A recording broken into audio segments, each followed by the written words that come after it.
casa número 435. No es fácil explicar el sentimiento que recorrió el alma de Andrés cuando pasó por esa vieja casa de adobe y piedra ubicada entre la avenida Valdivia y el callejón San Mateo. Él sintió un nerviosismo y una inexplicable tensión. Se trataba de esas angustias que agobian el corazón dejando un enorme vacío.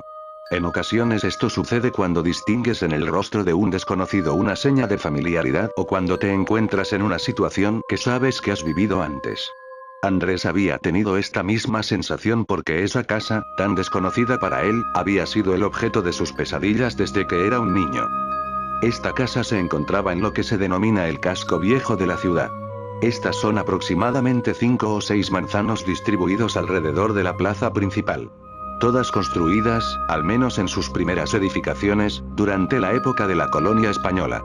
Muchas de estas edificaciones tienen más de 400 años de antigüedad y en antaño eran utilizadas por los principales personajes de la ciudad quienes las habitaban orgullosos cerca de la plaza junto a la casa del gobernador, la catedral y la alcaldía rodeados de los primeros y lujosos clubes que, en los primeros años de la ciudad, constituían el centro de la vida social de todas estas personas. Paulatinamente la modernidad y la tecnología habían hecho acto de presencia en esta parte de la ciudad, y a pesar de conservar su fachada y estructura antigua, muchas de las casas del casco viejo habían sido acondicionadas para ser utilizadas en tiendas y restaurantes.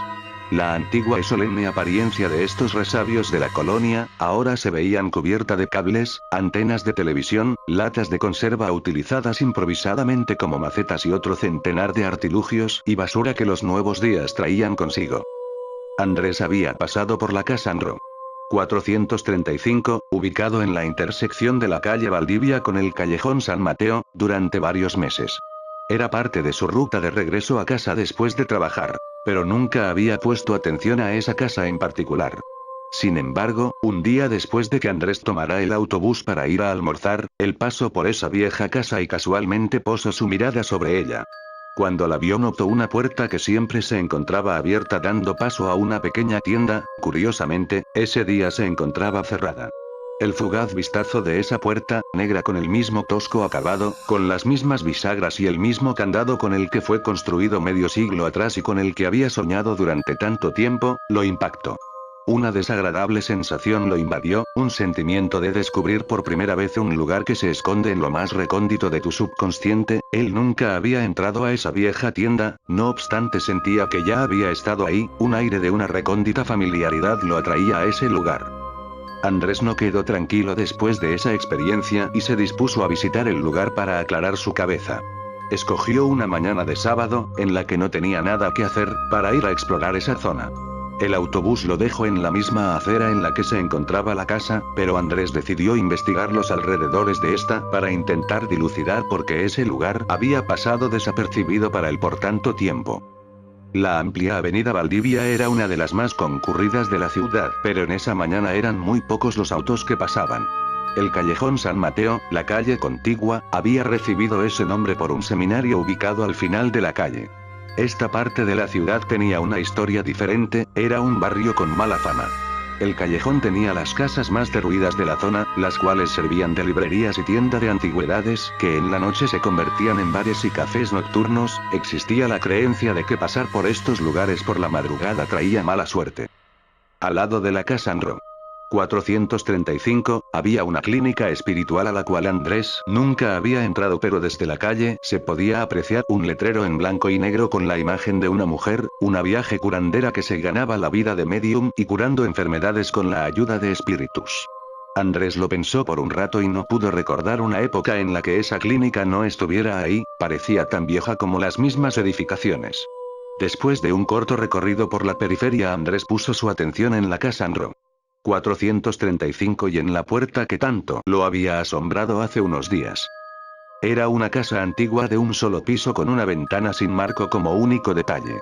La puerta principal, de gruesa madera pintada de un negro brillante, tenía el número de la casa colocado en una placa de hierro 435. Cuando Andrés se fijó en el candado de bronce que aseguraba la puerta, vio que esta estaba abierta.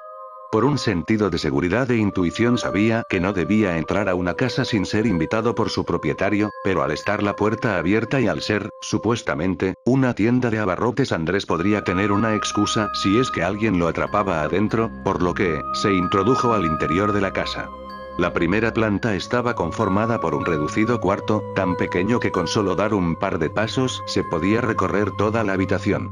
El lugar tenía algunos muebles, mesas y repisas, todas cubiertas por manteles blancos de una tela bastante ordinaria y maltrecha pero finamente bordada.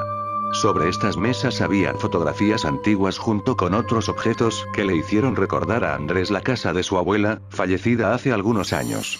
Las paredes estaban decoradas con algunos cuadros a los que la humedad los había dejado irreconocibles. Mientras inspeccionaba la pequeña habitación, Andrés escuchó un ruido proveniente del piso superior que le hizo detenerse completamente. Para evitarse problemas, lo mejor sería presentarse con la persona que viviera en ese lugar. Andrés subió por unas escaleras empotradas en la pared, y se abrió paso por una reducida abertura que servía de entrada al primer piso.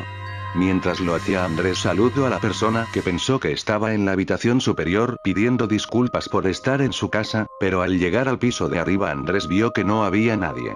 Esta nueva recámara era idéntica a la que se encontraba en la planta baja, y era la habitación donde se encontraba la ventana que vio antes. Debajo de esta había una mesa con varios de los más extraños objetos y trastos, desde planchas a carbón hasta jarras de bronce para el vino. Andrés intentó ver hacia la calle por la ventana, pero esta se encontraba tan sucia que no pudo distinguir nada a través de ella. Al lado de la ventana había una mecedora de mimbre sobre la que descansaban unos viejos cojines.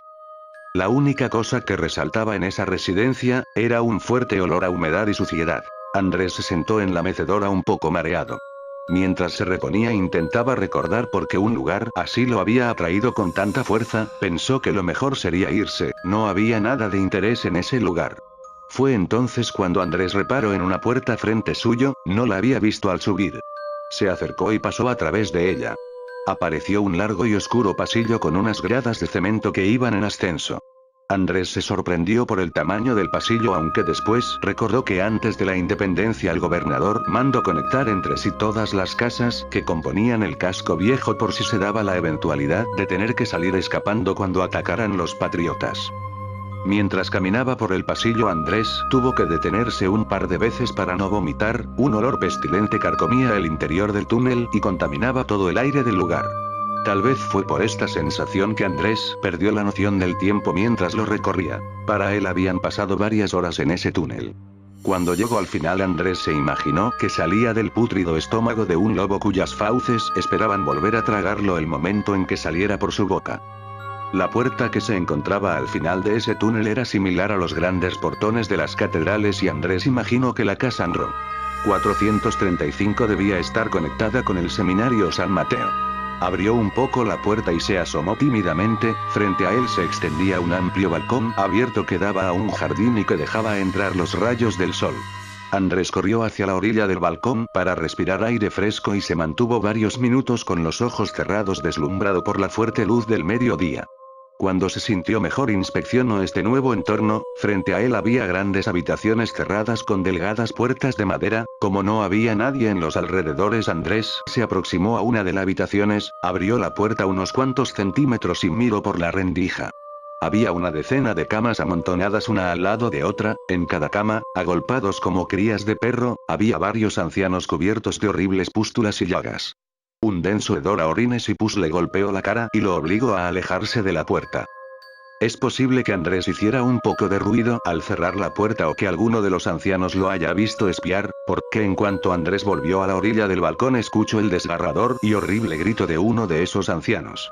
Este aullido de desesperación reflejaba la agonía y soledad que sufrían estas personas.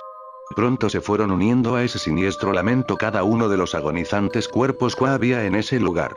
Andrés tuvo que tapar sus oídos e intentar calmar su deseo de arrancarse sus orejas, porque lo que empezó con un sollozo de un anciano solitario se había convertido en un torbellino infernal de cientos de chirriantes voces, aterradas y suplicantes, que daban la bienvenida a la muerte.